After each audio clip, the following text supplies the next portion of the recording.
M coaching centre Muzaffarpur में आप लोगों को स्वागत है। स्टूडेंट, मैं राहुल सर आप लोग के लिए कल शाम में आप लोग 7 बजे तक हम लोग पढ़े थे रियल नंबर चैप्टर वास्तविक संख्या के बारे में। कुछ उदाहरण एक एग्जाम्पल भी देखे थे हम लोग बनाकर।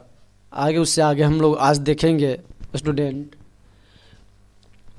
और यह जो वीडियो बन रहा है वह class 10th exam matric exam 2022 के लिए भी है, और ये शुरू किया गया है 2023 के एग्ज़ाम के लिए।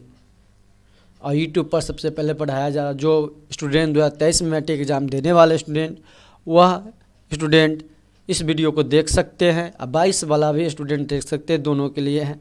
दम 0 लेवल से हाई लेवल तक जाएगा, पढ़ाया जाएगा। यहाँ पर दम 0 लेवल दम शुरू से पढ़ाया जाएगा। किसी भी को नहीं आज तक नहीं आया पढ़ने, वो भी सीख सकते हैं स्टूडेंट, आप लोग भी। तो देखते हैं स्टूडेंट 2 नंबर सवाल हम लोग। दर्शाइए कि प्रत्येक धनात्मक सम पूर्णांक 2q के रूप का होता है और प्रत्येक धनात्मक विषम पूर्णांक 2q + 1 के रूप का होता है। जहाँ q क्या है? एक पूर्णांक है। q क्या है? पूर्णांक है। अब मान लेते हैं स्टूडेंट हम लोग कि मान लीजिए a क्या है? कोई धनात्मक पूर्णांक है। मान लिए हम अपने से कि a क्या है? एक धनात्मक पूर्णांक है। a क्या है स्टूडेंट? धनात्मक पूर्णांक है।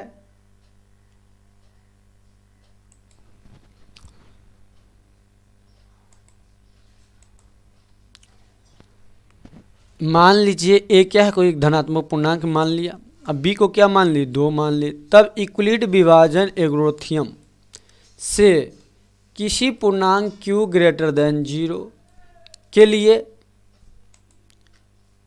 a बराबर क्या लिख दिए स्टूडेंट? a बराबर 2q + r देखे। a बराबर क्या देखे हैं? 2q + r। जहाँ r बराबर क्या है? 0 है या r का मान 1 है, क्योंकि 0 से बड़ा है r से बड़ा क्या है? 2 किससे बड़ा है? r से बड़ा है। इसलिए a = 2q या 1 = 2q + 1 है। यदि a बराबर 2q है तो यह एक सम पूर्णांक होगा। साथ ही यह एक धनात्मक पूर्णांक होगा। या तो सम हो सकता है या विषम। इसलिए कोई भी धनात्मक विषम पूर्णांक का रूप क्या होता है? 2q + 1 का रूप का होता है। स्टूडेंट यहाँ से ऑब्जेक्टिव भी बनेगा। बहुत सारा ऑब्जेक्टिव देखने को मिलता है कि धनात्मक विषम पूर्णांक कैसा होगा, तो 2q + 1 का रूप का होता है। सम पूर्णांक किस रूप का होगा? तो 2q + a = 2q के रूप का होगा। तो यहाँ से 2 चीज़ क्लियर हो रहा है स्टूडेंट हमें कि सम पूर्णांक कैसा होगा, तो 2q + 1 का रूप का होगा। 1 प्लस का होगा। और मान लीजिए स्टूडेंट q का मान हम 2 ले लिए। q बराबर क्या ले लिए? 2 ले लिए। q का मान 2। देखिए कैसे आएगा, तो 2 × 2 प्लस क्या हो गया? 1। क्या हो गया स्टूडेंट? बराबर 2 दूनी 4 और प्लस 1, तो कितना हो गया स्टूडेंट? बराबर 5 हो गया। तो 5 क्या है? विषम संख्या स्टूडेंट। ऐसे हम ले लेते हैं q बराबर 1 लेके देखते हैं। q = 1 ले लिए, तो 2q + किसका रूप का है? 2q + 1 रूप का है। किसका रूप का? तो क्या कर देंगे स्टूडेंट? 2q तो 2 × 2 और प्लस क्या हो जाएगा? 1 लिए स्टूडेंट, यहाँ 1 लिख देंगे अब प्लस 1। तो 2 में 1 से गुना किए स्टूडेंट, क्या आ जाएगा? 2 आ जाएगा। अब +1 = 2 1 3 क्या हो गया स्टूडेंट? 3 क्या हो गया? विषम पूर्णांक संख्या। तो आप लोग को स्टूडेंट यहाँ से पता चल चुका होगा कि 2q, अब देखते हैं 2q कैसे सम पूर्णांक होगा। q बराबर 1 ले लिए, तो 2 गुने कितना हो गया स्टूडेंट? 1। 2 × 1 बराबर क्या हो गया? 2। तो ये 2 क्या हो गया? सम पूर्णांक, सम संख्या हो गया। हम मान लीजिए स्टूडेंट q का मान हम 3 ले लिए। जब q के मान 3 ले लिए, लेकिन 2q + 1 तो क्या आया स्टूडेंट?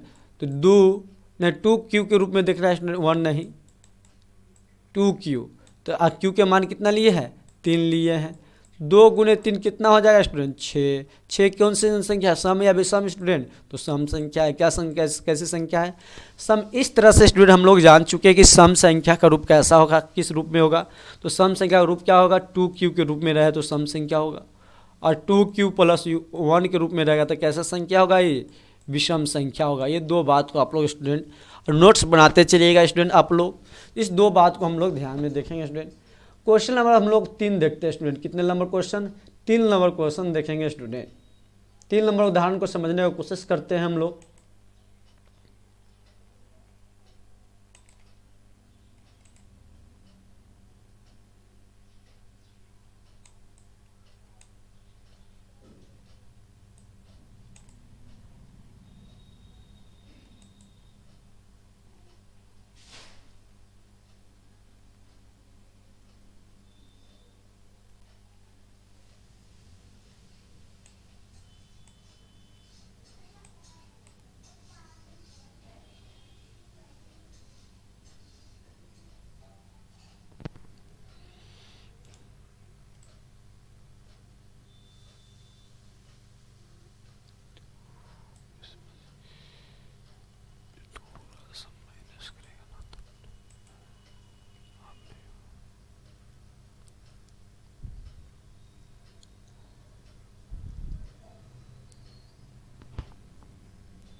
तो 3 नंबर स्टूडेंट देखेंगे हम लोग। किसी प्रॉब्लम से अब रुक गए थे स्टूडेंट, अब लोग हम देखते हैं फिर से।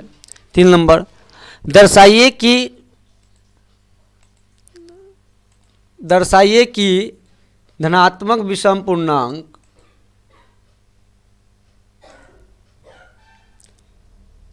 जो विषम पूर्णांक 4q+1 4q+3 का रूप का होता है, जहाँ q क्या है? एक पूर्णांक है।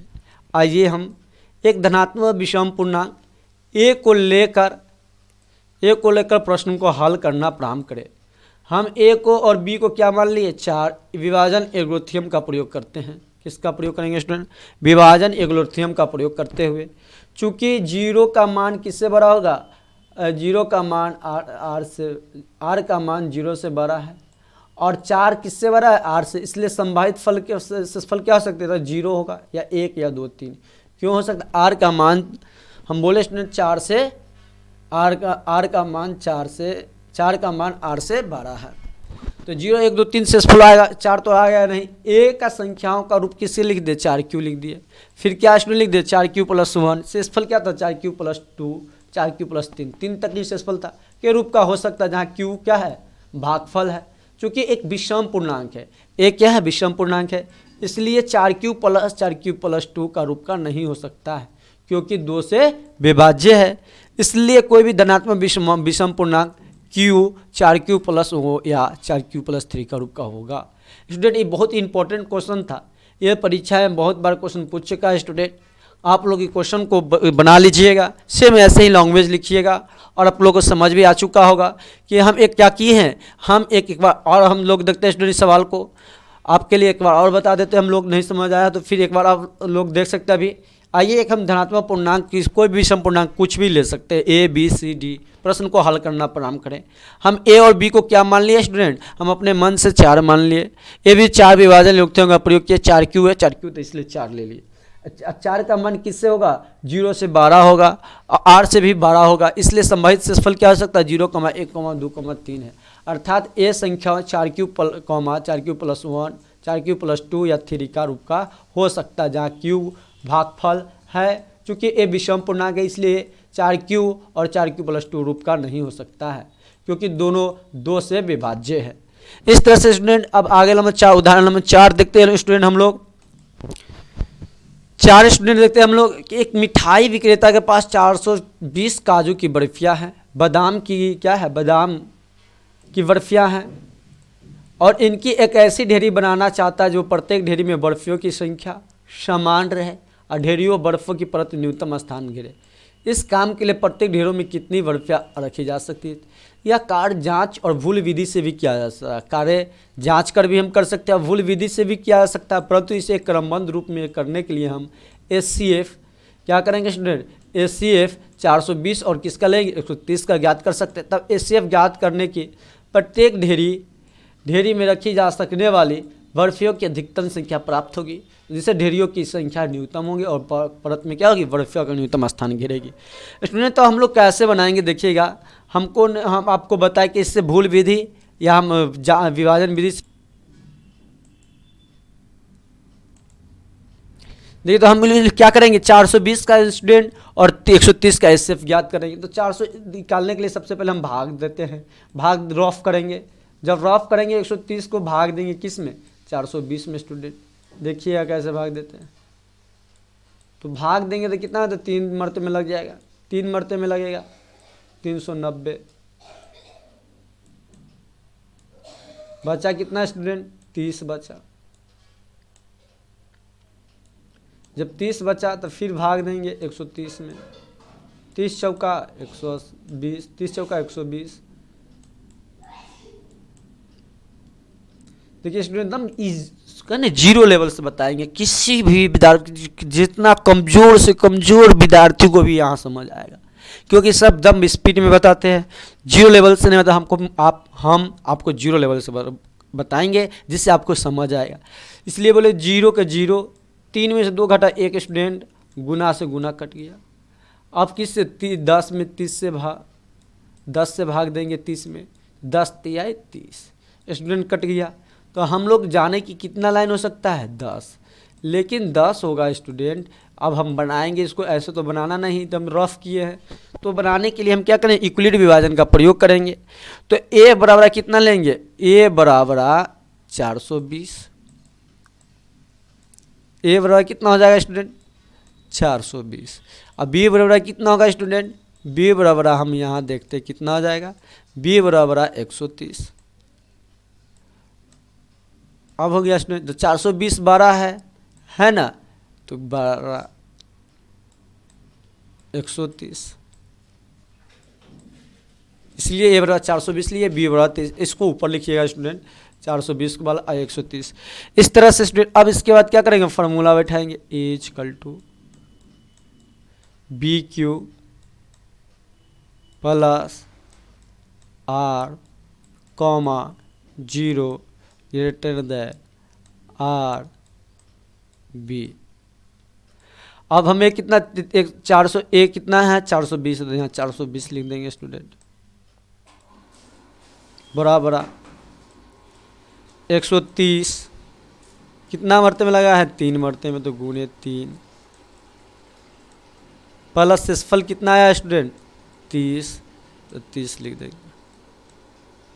इसी तरह से फिर कितना लिखेंगे स्टूडेंट, यहाँ 130 लिखेंगे, बराबर कितना हो जाएगा, 130 बराबर 130 बराबर किससे लगाए हैं, 30 से लगाए हैं, तो 30 गुणे 4 प्लस 10, फिर 30 यहाँ लिख देंगे स्टूडेंट, बराबर फिर से 10 से लगाएंगे, गुणे 3, शेषफल 0 आ गया स्टूडेंट। जब शेषफल 0 आ जाता है तो क्या हो जाता है, वही मेरा आंसर। तो HCF क्या हो जाएगा स्टूडेंट, HCF 10, यानी हम 10 न्यूनतम कितने बर्फियाँ बना सकते, स्थान घेर सकती है, परत 10 घेर सकती, कितने, 10। इस तरह से स्टूडेंट हम लोग ने बनाया सवाल को। फिर आगे देखते हैं स्टूडेंट, इसके बाद अब हम यूक्लिड विभाजन ये लोग तो आइए हम अब समझते हैं, यहाँ पर भी हम लोग समझ लेते हैं। यूक्लिड थ्योरम का प्रयोग करके 420 और 130 को एचसीएफ याद कर रहे थे। तो हम लोग पहले बना चुके 420 लिखे थे बराबर 130 गुने 3 प्लस 30। फिर लिखे कितना स्टूडेंट 130 बराबर 30 गुने 4, 30 गुने 4 प्लस 10, 30 बराबर 10 गुने 3 प्लस, अतः 420 और 30 का कितना एचसीएफ हुआ स्टूडेंट 10 हुआ। इसलिए प्रत्येक बर्फियों की संख्या मिठाई द्वारा ढेरी बनाए जा सकते हैं। स्टूडेंट अब हम क्वेश्चन देखें तो क्वेश्चन के लिए अलग वीडियो आप लोग को दिया जाएगा, जो आज शाम में 7 बजे एक वीडियो 7:15 तक डाला जाएगा। 7:16 से फिर आपके लिए दूसरा वीडियो डाला जाएगा, जो इसलिए आप लोग दोनों वीडियो को देखिएगा। स्टूडेंट शाम 7:16 पर आपको उस वीडियो को डाला जाएगा सवाल वाला। आज हम लोग सवाल कुछ देखेंगे स्टूडेंट, 1-2 सवाल देखेंगे। 1, 2, 3 सवाल आप लोग को मिलेगा एनसीईआरटी। 1 नंबर सवाल आपको लोग को मिलेगा आज बनाने के लिए, 1 नंबर सवाल और 2 नंबर सवाल मिलेगा। इसलिए आप लोग 3 सवाल है स्टूडेंट, तीनों सवाल 1.13 का पूरा कंप्लीट मिलेगा आप लोग को। इसलिए पूरा देख लीजिएगा स्टूडेंट, सवाल को देखिएगा आप लोग। 7, 16 या 17, 16, 15 मिनट पर शुरू किया जाएगा। Thank you and everyone student. इस वीडियो को देखने के बाद आप लोग चैनल को जरूर शेयर कीजिए दोस्तों के पास, सब्सक्राइब कीजिए, वीडियो को लाइक कमेंट कीजिए। कमेंट करके उनको भी डाउट हो तो कमेंट में पूछ सकते हैं, या वीडियो के डिस्क्रिप्शन लिंक में आप लोगों को ग्रुप का नंबर, टेलीग्राम का भी चैनल का ग्रुप का दिया जाएगा लिंक, और व्हाट्सएप का भी ग्रुप दे दिया जाएगा, इसमें आप लोग जुड़ सकते हैं।